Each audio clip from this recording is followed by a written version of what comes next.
देखिए यहाँ हम स्टार्ट कर रहे हैं जिसमें लिखा हुआ है गैप, यानी जनरली एक्सेप्टिंग अकाउंटिंग प्रिंसिपल। अभी क्या समझाएं जी, प्रिंसिपल का मतलब क्या होता है, सिद्धांत या नियम। तो ये जो गैप है, कितने तरह के गैप होते हैं, एक होता है नेशनल गैप और दूसरा होता है इंटरनेशनल गैप। अच्छा, गैप को ओवरऑल यही समझो कि नियम और सिद्धांत। सामान्य रूप से क्या समझना है, नियम और सिद्धांत है। किस चीज का नियम सिद्धांत, अकाउंट्स के। जैसे अकाउंट्स में हम लोग रूल पढ़ते हैं ना। अच्छा, अकाउंट्स में हम लोग ऐसे पढ़ते थे कि सर क्लोजिंग स्टॉक में अगर दो अमाउंट दिया हुआ है, मार्केट वैल्यू और मार्केट प्राइस और कॉस्ट प्राइस, तो दोनों में कौन लिखते थे, तो आपको याद होगा हम बोलते थे कि जो प्राइस कम होगा। याद आ रहा है। तो ये सब कहाँ लिखा हुआ है, कौन से चैप्टर में है, किस कहाँ, तो ये अकाउंटिंग के जो कंसेप्ट है, कन्वेंशंस हैं, वहां पर लिखा हुआ है। अच्छा, गैप को और क्या क्या बोल सकते हैं, गैप को यानी अकाउंटिंग रूल्स और रेगुलेशंस को और क्या क्या बोल सकते हैं, जैसे कंसेप्ट भी आप कह सकते हैं इसको, अकाउंटिंग कंसेप्ट।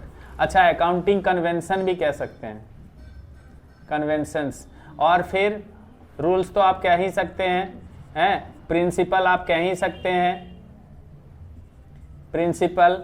अच्छा, पोस्टुलेट्स, देखिए एक नया वर्ड है पोस्टुलेट्स, पोस्टुलेट्स भी इसको कह सकते हैं। इतना सारा नाम है, मतलब सबका मतलब नियम। जैसे जो नहीं बोलते हैं जल का मतलब नीर, तो ये पानी। अब सबका मतलब पूछेगा तो क्या होगा, पर्यायवाची शब्द, सिनोनिम्स जिसको हम लोग कहते हैं।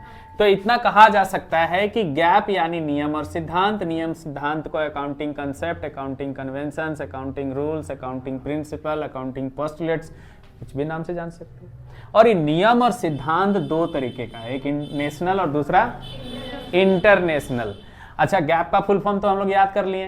तो आपका जो एग्जाम होगा अभी 11th का, वहां पर पूछा जाएगा कि गैप का फुल फॉर्म बताओ। 4 ऑप्शन दे देगा, 4 ऑप्शन में एक में सही रहेगा और सब में कहीं एक वर्ड हटा देगा। A4 वहां कुछ और डाल देगा अकाउंटिंग, P4 कुछ और डाल देगा, है ना। तो आपको लगेगा कि सब सही है, बट रट्टा मार लो। जनरली एक्सेप्टेड, एक्सेप्टेड लिख दिया हम, accepted accounting principle, generally accepted accounting principle लिखना है और यही जाके टिक कर लेना है।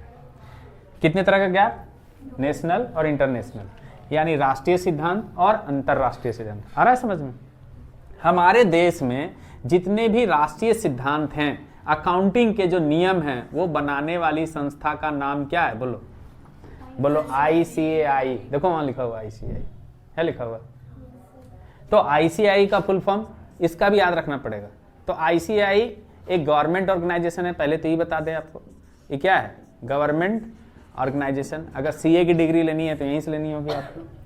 अच्छा, ICAI का फुल फॉर्म होता है the institute of chartered accountant of India. यहां लिख देते नीचे क्योंकि उधर पे लिखना है ICAI। आप ई वाला मत सोचने लगिएगा। द इसलिए लगाया गया कि यूनिक, द ताजमहल लगता है ना, द ताजमहल के पहले यूनिक चीज कुछ होता है। तो यहाँ स्पेसिफिक एक ऑर्गेनाइजेशन है, इसीलिए इसके पहले क्या लगाया गया, तो आप कंफ्यूज मत हो जाएगा। वहां भी ICAI का फुल फॉर्म लिख के और शुरुआत में ऐसे होगा तो आप ये मत सोचिएगा कि टी का तो नहीं लिखा है ना। कहाँ से हमको मैच करना है, I for institute, C for chartered, A for accountant और I फॉर इंडिया। आगे समझ में। ये क्या है बोलो, गवर्नमेंट ऑर्गेनाइजेशन, शॉर्ट में क्या बोलते हैं, ICAI। अच्छा, ये जो संस्थान है इसको कौन क्या बनाती है हमारे यहाँ, नेशनल गैप। नेशनल गैप मतलब देश में राष्ट्रीय सिद्धांत। हमारे यहाँ क्या है, राष्ट्रीय सिद्धांत किस चीज का, लेखांकन का। अब अकाउंट्स हमारे यहाँ स्टार्ट हुआ तो हमारा जो ऑर्गेनाइजेशन है वो अपने तरीके से उसको इवैल्यूएट करता है, कैसे कैसे उसमें कुछ नया संशोधन होगा या किस तरीके से हम नियम को पारित करेंगे, नियम बनाएंगे। जैसे हम लोग शुरू में एक चीज़ पढ़े थे ना, याद होगा आपको, स्टार्टिंग में हम पढ़ाए होंगे कि ये जो हमारा नेचर है, ये जो हमारा पूरा यूनिवर्स है, इस यूनिवर्स से दो ही चीज़ निकला था, एक साइंस और दूसरा क्या निकला था, आर्ट। तो साइंस में हम लोग क्या पढ़ते थे, जो नियम और सिद्धांत बनते हैं वो साइंस में पढ़ते थे, और उन नियम और सिद्धांतों को जब हम अपने व्यवहारिक जीवन में प्रयोग करने के लिए सीखते थे तो उसको हम लोग क्या कहते थे, आर्ट्स। तो आप कहते कि सर साइंस और आर्ट्स तो हम लोग समझ गए, और इसलिए भी समझ गए क्योंकि जब 10th तक पढ़े थे तो उस समय हम लोग इस चीज़ को बड़ा ध्यान से देखे थे कि साइंस मतलब बायोलॉजी, फिजिक्स, केमिस्ट्री, ये सब पार्ट साइंस का, और एसएसटी वगैरह जो हम लोग पढ़े वो आर्ट्स।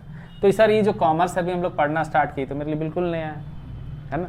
तो बिल्कुल नया जो आपके सामने एक वर्ड है, तो इस कॉमर्स को तो हम लोग अपना सहूलियत के लिए बनाएं, ताकि हमारा जो इकोनॉमी है उसको मेंटेन करने में हमको ज़्यादा दिक्कत ना हो। देश की अर्थव्यवस्था को या किसी बिजनेस ऑर्गेनाइजेशंस का हिसाब किताब को जानने के लिए हमने अकाउंट्स बनाया। तो अकाउंट्स तो यहाँ बनाया हुआ चीज़ है, नेचर का देन नहीं आप कह सकते कि इकोनॉमी को मेंटेन करने के लिए अलग से बनाया गया। तो आपको यहाँ पर एक चीज़ समझना है कि हम दो बात कर रहे हैं, एक नेशनल और दूसरा इंटरनेशनल। अच्छा, नेशनल इंटरनेशनल में अंतर क्या है? तो अंतर को समझने के लिए एक एग्जाम्पल दे रहे हैं हम आपको। एग्जाम्पल क्या है सुनो। तुम्हारे पास एक आधार कार्ड है, देखो तो आधार कार्ड है, बोलो आधार कार्ड है। अच्छा, तुम्हारे पास एक पासपोर्ट हम लोग कब बनाते हैं? पासपोर्ट और वीज़ा हम लोग कब बनाते हैं? जब हम लोगों को इंटरनेशनल टूर पे जाना है। इंटरनेशनल टूर पे जाना है। कुछ कुछ देशों में पासपोर्ट का ज़रूरत नहीं पड़ता है। अब कुछ आपके पड़ोसी देश नेपाल भी हो सकते हैं, तो वहाँ बिना पासपोर्ट का भी आप जा सकते हैं। और भी एक दो देश है, मॉरिशस भी आप बिना पासपोर्ट का जा सकते हैं, ऐसा सुने थे हम। अब सुनो, आधार कार्ड क्या प्रूफ करता है? बोलो, नेशनल आइडेंटिटी। क्या प्रूफ करता है? National identity. अगर आप आधार कार्ड, वोटर आईडी वगैरह बनाते हैं तो वो नेशनल आइडेंटिटी प्रूफ करता है। कि आधार कार्ड लेके अमेरिका चले जाएंगे? नहीं जा पाएंगे ना। अगर आधार कार्ड वहाँ दिखाएंगे, अमेरिका अगर चले भी गए गलती से और वहाँ दिखाएंगे कि देखिए मेरे पास आधार कार्ड है इसीलिए हम आए हैं, तो बोलेगा आधार कार्ड नहीं, क्या दिखाओ हमको तुम? पासपोर्ट। तो ये नेशनल आइडेंटिटी को प्रूव करता है, और ये क्या इंटरनेशनल आइडेंटिटी को प्रूव कौन करता है? कौन सा डॉक्यूमेंट्स? पासपोर्ट। तो जिस तरह डॉक्यूमेंट्स में अंतर है कि अगर ये डॉक्यूमेंट्स है तो इंडिया के किसी भी कोने में आप घूम सकते हो। हरिद्वार चल जाओ, नगर चल जाओ, पलामू, गढ़वा, झारखंड, बंगाल, बिहार, मध्य प्रदेश, उड़ीसा, कहीं चले जाओ तो तुम्हारा कोई कुछ बोलने वाला नहीं है। चलो आधार कार्ड के आधार पर ये साबित हो जाएगा कि इंडियन है। लेकिन अगर आप देश छोड़ के विदेश जाएंगे तो आपको एक अलग से आइडेंटिटी प्रूव करना होगा। उसके लिए क्या दिखाना होगा? पासपोर्ट और वीजा। आ रहा है समझ में? क्लियर हुआ? तो पासपोर्ट और वीजा की आवश्यकता कब पड़ती है? जब हम इंटरनेशनल लेवल पे कहीं बाहर जाते हैं तब। तो यहां पर भी क्यों आवश्यकता पड़ी नेशनल इंटरनेशनल गैप की? बोले सर हमारा देश का अर्थव्यवस्था अब डोमेस्टिक तक सीमित नहीं है, अब हम कहां पहुंच गए? इंटरनेशनली ग्लोबल बिजनेस करने चले गए, विदेश में भी बिजनेस कर रहे हैं। तो बताइए, इंटरनेशनल गैप जो संस्था बनाती है उस संस्था का नाम है IASB, इंटरनेशनल, इतने से समझ जाएंगे, international accounting standard board, IASB। ये भी एक ऑर्गेनाइजेशन है, बट ये कौन सा ऑर्गेनाइजेशन है? बोलो, इंटरनेशनल ऑर्गेनाइजेशन है। यहाँ पर गवर्नमेंट, लेकिन ये कैसा ऑर्गेनाइजेशन था? National organisation. आ रहा है समझ में? वो कैसा ऑर्गेनाइजेशन है? International organisation. अच्छा, ये जो नेशनल ऑर्गेनाइजेशन है हमारे यहाँ institute of chartered accountant of India, ये जो पहले नियम बनाता था हमारे यहाँ अकाउंटिंग का, उसका नाम हम लोग क्या रखे थे? AS means accounting standard. इसको क्या कहते थे? Accounting standard. आ रहा है समझ में?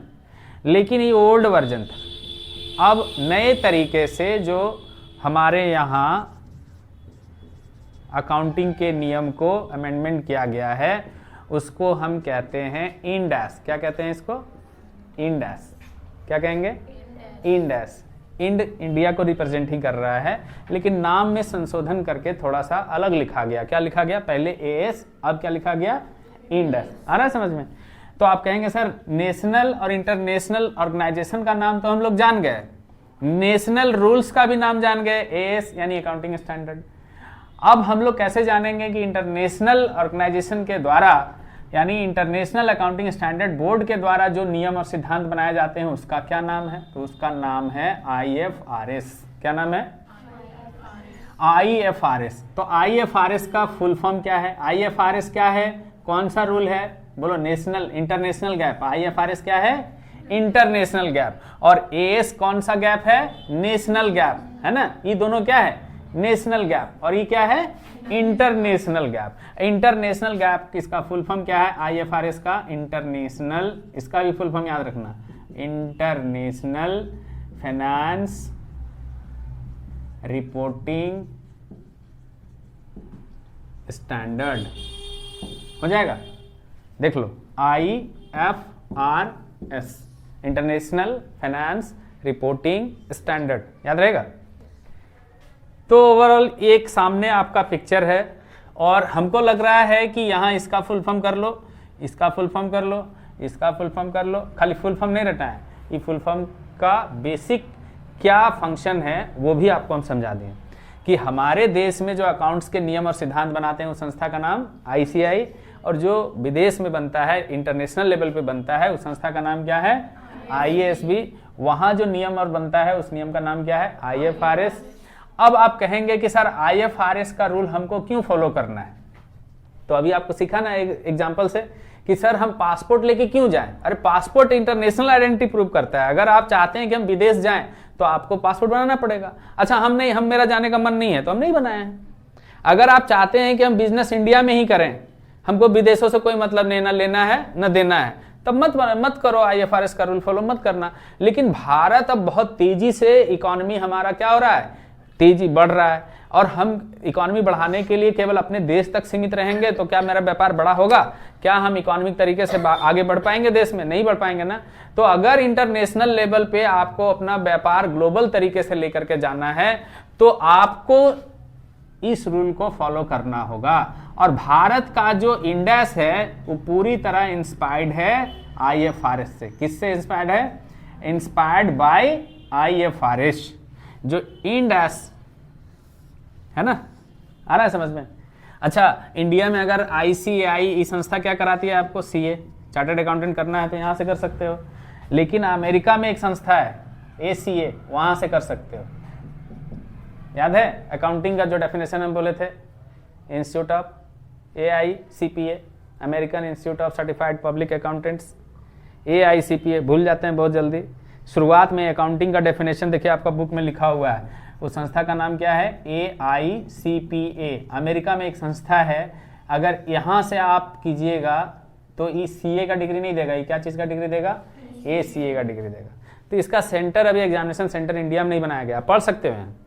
इंडिया में एग्जामिनेशन सेंटर नहीं है, एग्जामिनेशन सेंटर अभी कुछ के पहले दिनों से यहाँ सिंगापुर वगैरह में था, इसका एग्जाम देने के लिए जाना पड़ता। बट आप यहाँ से भी चाहे, जैसे बहुत लोग होते हैं ना कि डॉक्टरी अगर MBBS करना है तो आप धनबाद से भी कर सकते हो, झारखंड या देश के कहीं और किसी मेडिकल इंस्टीट्यूट से कर सकते हो, है ना।